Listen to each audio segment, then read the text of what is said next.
everyone, this is Kay here. Thank you for joining me today on my YouTube channel, and I'm so glad that you're here. It's really lovely to see more people subscribing. That's fantastic. So please give me the thumbs up today, make a comment and subscribe if you want to see me next time. I really appreciate all of those things. Thank you. I've just realised I've knocked my light. I hope that's better. So today I'm participating in Friday Book Haul, which is an open collaboration hosted by Nat Williams, and I'll put her link below. So and if you just put in the hashtag Friday Book Haul, you'll see other people what they've found in their either op shops or marketplace or just given to you. The idea being that you share your books that you've had on a video and upload it to YouTube. So today I'm going to show you some books that I've got from an op shop and also from a couple from Facebook Marketplace. So start off with the small one. Well, before I start, I'm going to show you this. I've got this folder in a whole bootload of books that I got from Marketplace, and I thought it would be really good for a backdrop for sharing my things so you don't get the glare from my glass mat. I picked up this book mainly because I thought it was really cute, and I thought that maybe I could cut them off and pop them in as either make little elements in a journal. And I thought, I hope this is not too glary. Sorry if it is. I'm just trying to work out a way that's not glary for you. I just thought I could just cut off the little bits and use them in journals as little elements, or even make pockets out of them. I'm not sure, but I just thought it would be really a little fun thing to put in a journal. I got all of these books from Animal Welfare League charity shop. So this is a really old book by Enid Blyton. I've actually still got some Enid Blyton books of my own from my own childhood. 1965. So this is a book from when I was 8. I picked it up basically because I just thought I liked the age of the pages, and I thought some of the illustrations were also a little bit interesting, so that they could be added to a journal too. Just, you know, really different kinds of pictures that I thought would work really well. Sorry, I'm just going. Do you know what it is? Every time I sort of go on YouTube, I get a bit of a catch in my throat, and I seem to cough a little bit, so I apologise for that. So I just thought it'd be. I also like the bee on that. That's really good. So, nice picture of some swallows. They look like swallows. Oh, swallows and martins. Story says.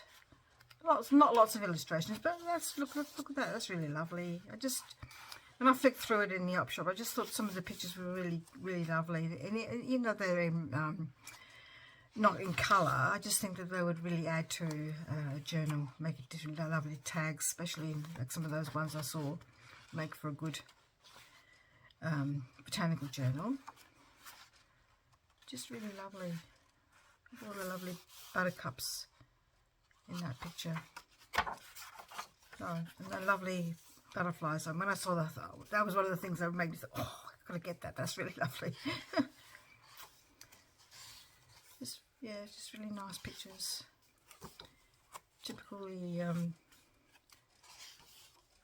very English, I think. It's lovely. Anyway, so I thought just pick that up. All of these books I got from this shop were 50 cents. So, and again, I picked this up again as a little. I just like the illustrations, and thought they were fun. And I just thought I would just add to a little bit of lift to a page, to a journal. Just thought they were cute. Look at that beautiful lamb. The cow with a bonnet on. Yeah, I don't really like that picture, but some of the other pictures are really lovely. Look at the little chicks on that one. When I saw this, when I was looking through it yesterday, it just reminded me of an Amazon series called Outpost, where the creatures are, some creatures are this sort of like sheep kind of things. I'm pretty sure it was Outpost. It was very interesting. Very steampunk. Then I picked up this. When I saw this, I thought, oh, really? $2? Because I know that flower fairies. I've actually got some books of hers from before, but I thought for $2, I've got them on my bookshelf, so I can't bring myself to cut them up. But this one, because it only cost me $2, because I've got all the other ones, I could certainly cut up. I was thinking, you know, again, I hope it's not too glary. It's not overly glossy. It's probably a little bit glossy. Maybe you pick up the gloss now, it was shining on. But it's just, I just love her work, and it's beautiful. And I like the way that the fairies are sort of like the same sort of colours as the vegetation. They're just really lovely. See, like even the hair on these ones are like the cotton grass here. It's just really lovely. I had another book then, because my granddaughter was here yesterday. My eldest daughter said, oh, Bethan would love that. So I said, well, she can have it, because I just passed it over to her without saying anything, because I've already got lots of these books. But yeah, just beautiful. Actually, I'm almost in mind to keep this one and use the other ones, because the other ones aren't complete. Like this one has actually got all the fairies I don't have in the other books I've got. See, I haven't seen this one before. They're just really lovely. Beautiful pictures. Oh, I haven't got this one either. That's the one I want to see. That's beautiful. So beautiful. I was trying to show my granddaughter about how the fairies have got the same colour as the flowers around them. And even their clothes sort of are a bit like the vegetation. See, like she's sewing buttons on this coat. Like the same as sort of on the flowers. So she was very interested. So she's 4. So that was really, she really liked that. I haven't got this picture either. I might have to use the other ones and cut them up and keep this one. Lovely. $2. Ridiculously priced. Then, after watching all these lovely American YouTubers who share all those lovely cooking books, and we haven't seen any in Australia at all. Now, I've been looking, and but I saw this, and the first thing I saw was that it was spiral bound, so I just picked it up, and I thought, oh, okay, I'll have a look at this. And I'm not too sure how I'm going to add pages. If I take the pages out, I'd have to work out a way of putting some pages back in. I don't have one of these machines, so I'd have to maybe see if Officeworks would do that for me. But I just like the colour, the cover, and I like the what's this word? Spine. Yes, I really like that. And in there, in this book, I'm not too sure if it's the front. This is 2015. It's got all these really old vintage photographs of the CWA. I don't know if they have them in other countries. It stands for Country Women's Association, and they were a way of country women to get together and meet and gather and talk and develop recipes and share recipes and patterns and all sorts of things. It was a way of the women in the country to get together, because it's a pretty isolating place. Yeah, it's in the olden days, because it was very hard to sort of get from place to place. But see, this picture's from 1939. It was a fake day, an international day. So Country Women's Association is actually being picked up now by a lot of younger women, even in the cities now here in Australia. So that's 1930. I just thought the pictures, some of the dishes would definitely be worth keeping. Recipes, I should say, not dishes. Be worth keeping. I'm just trying to find another picture for you, some pictures for you. See, look at them. Aren't they look perfect? Perfect for a journal. The 1940s, those kind of style of dresses look like. Again, beautiful. Because Country Women's Association was dying there for a while, because it's just mainly older women, but being taken up by a lot of younger women now. 1939 that picture is. So I just thought it would be perfect for a journal. I'm just not too sure how I'm going to take pages out and put pages in with a spiral in there. I'll have to do some research. I wonder if YouTube has a YouTube on it. video, I'll have to have a look. There's a lot of recipes. But I just love the pictures. 1931, so it's actually even older than, the pictures are even older than what I thought. 1930. So maybe I could just use a vintage journal then. That's 1950s. But I know the colours are very muted, but they're I quite like them because they sort of reflect an older sort of wallpaper. I mean, and I love this colour. They've picked this colour for the spine, and this it just really pops. So how I might just leave that on there as a journal. I've just got to.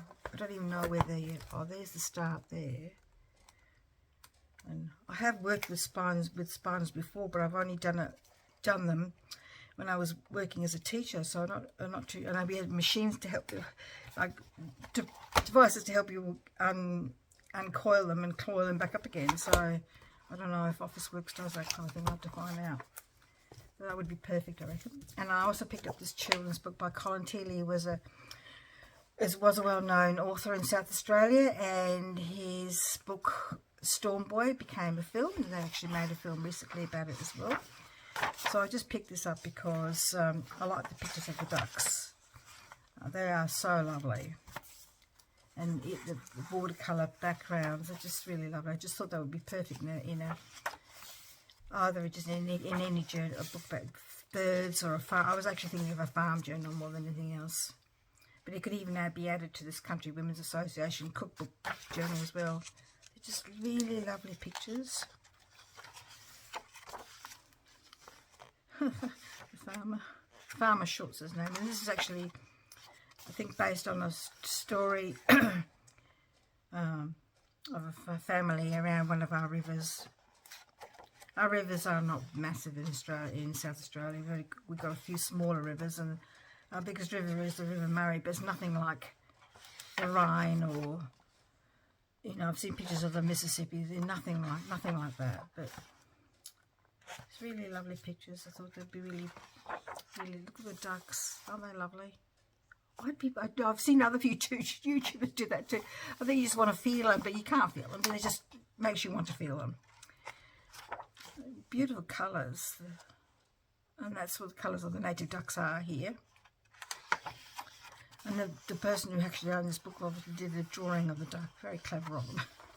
So I thought that was a lovely book. Then I picked up these two Australian books by Mem Fox, who's also a well-known Australian author. And she's, again, I picked it up for the pictures. I thought it would add really nicely to an Australian journal, whether I do an animal journal or just an Australian journal. See, like the gum leaves themselves would be perfect in a botanical book. Journal. Book. Cockatoo. Upside down. Oh, the pictures are really lovely. This is a story, I reckon, is that a bilby? I reckon, is that a bilby? Yes, it is. They're very, like lots of Australian species, they're so under threat with the changing of the climate. They're very susceptible to that kind of thing, and there's been so many bushfires. We've lost a lot through that, and of course people expanding into areas to live where they are, so a lot of them are under a great deal of pressure and threat.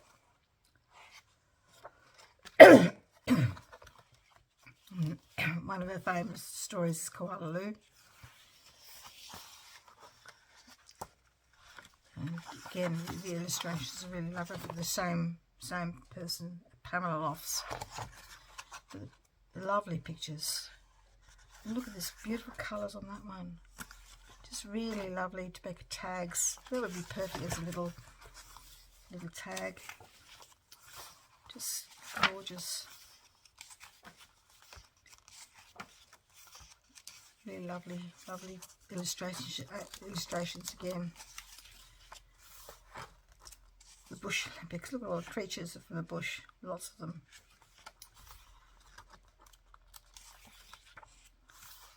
Hats. Look at the hats. There's a Banksia. Beautiful. They actually flower best when they actually have bad bushfires. A lot of Australian plants have actually adapted to bushfires, because bushfires have been a part of our environment for a very, very long time, but yeah, they're getting worse, more out of control.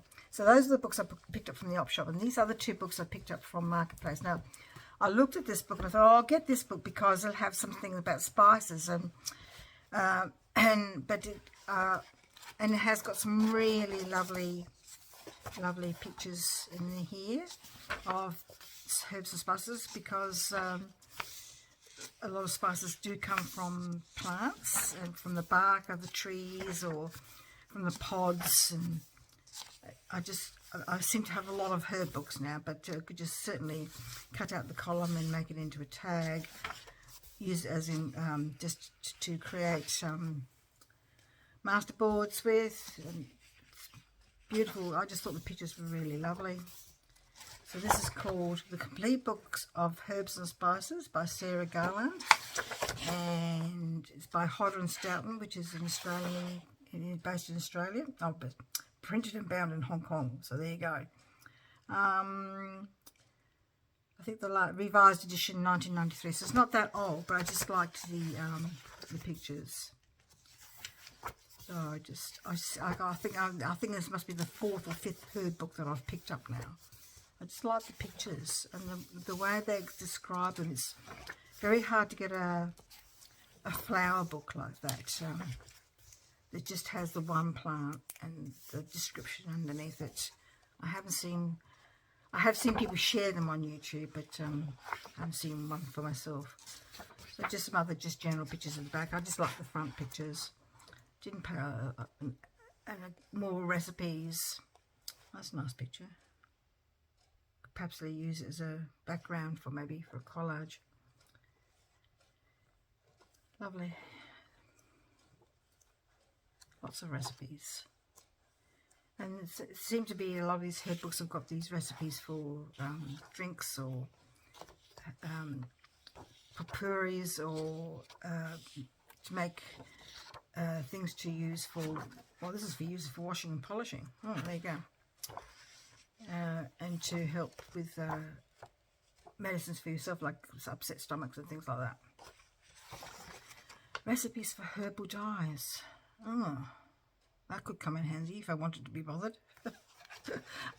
I admire all these people who do all these coffee dyed papers and tea dyed papers and avocado dyed papers. I don't think it's my thing. So the reason why I picked up that book was because it came with this book, which I really wanted, because I've seen this on YouTube as well. I think Nat Williams shared one of these. I think the people put a card here to help with keep it sort of a bit more robust. And I don't think I can get them out without wrecking the book has been contacted in. So this is, I picked this up because I live in Adelaide, and I just was really interested in having a look. And I said I thought it would be really good for a journal as well, just a plant journal. It's very specific though. This was 1998. Those Plants of the Adelaide Plains and Hills, Gilbert R.M. Dashort and John P. Jessup of the State Herbarium of South Australia. Oh, there you go. So here's where Adelaide is. This is called the Flora Peninsula. Adelaide's here, and I sort of on the suburb. It goes all the way through here, the Adelaide greater area, and I live up this area here. But to get from it doesn't look very far on the map, but we live here, and to get down to here, Victor Harbour, say, it would take close to 2 hours. So we did that the other day. And so this book is really interesting because it's got pictures of aquatic flowers as well, aquatic life. I apologise if it's too glary again. I hope you can see it. I did like the pictures. The only thing I found is a bit, because they've got the Latin name and they're very specific about the description, but it doesn't really tell you, like the herb books that I've seen, tell you about how you can use the plants. And that's the one thing I find, because I know the Aboriginal people used plants for so many things, and I think they still do if they live a traditional life. And we don't use them a lot in Australia. We use eucalyptus a lot for eucalyptus oil, because that's really good for keeping your muscles nice and loose. Look at my fungi, aren't they beautiful? But there's lots of other plants. Macadamias are an Australian nut, a native nut, so we use them. And warragals, which are warragal greens, which you can add to your salads. So becoming a bit more aware of them, but I'm not too sure if they're hard to propagate or grow. I'm not too sure. Lots of fungi, which is really good. And the lichens. Because there's lots of pictures on the one page, which is a bit not like the other books that I had, which is a bit disappointing. But they could certainly be used as a page in a book, in a journal. So they're lovely flowers. Australian flowers tend to be quite delicate unless they're if they're growing on the ground. If they're in a tree, they can sometimes be a bit more robust. Mind you, Sesame, who's like the waratahs, are quite a robust kind of flower, and that's on a. I think that grows on a tree. Yeah.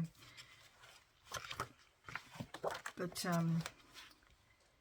you don't really see, like big flower heads. I think that's because of the weather we have here, and a lot of the leaves are narrow to sort of stop evaporation happening too quickly.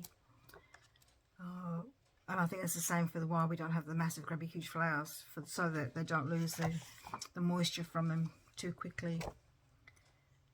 I mean, we do have some big, like I said, the waratah is quite a big flower. The bottle brush is quite a big flower, but the bottle brush leaves are quite spiky and narrow. And it's called a bottle brush because it looks just like that brush that you use to clean bottles with. So I just thought that would be really interesting to add to a journal. See, like orchids in this, we do have orchids in Australia, but they are so hard to see. They're so tiny and they don't grow in clumps. They sort of, if you come across them in a national park, they're usually quite low and this is South Australia I'm talking about. If you go to Western Australia a certain time of the year, they're certainly easier to find there. But in South Australia, it's very hard to come across lots of different plants and some grasses, native grasses. So anyway, I just picked this book up because I had seen it, and I just thought the pages would look really great in a journal.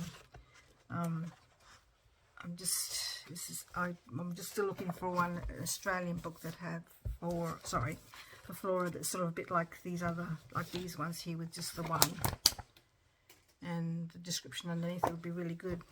I haven't come across one of those yet, but hopefully I will soon one day. You never know. Thank you very much for joining me today. Please give me the thumbs up, make a comment. Perhaps you can tell me which of the books that you like the best, and give me click my notification bell so you know when my next video is coming up, and subscribe if you want to see me next time. Thank you very much again. Bye bye.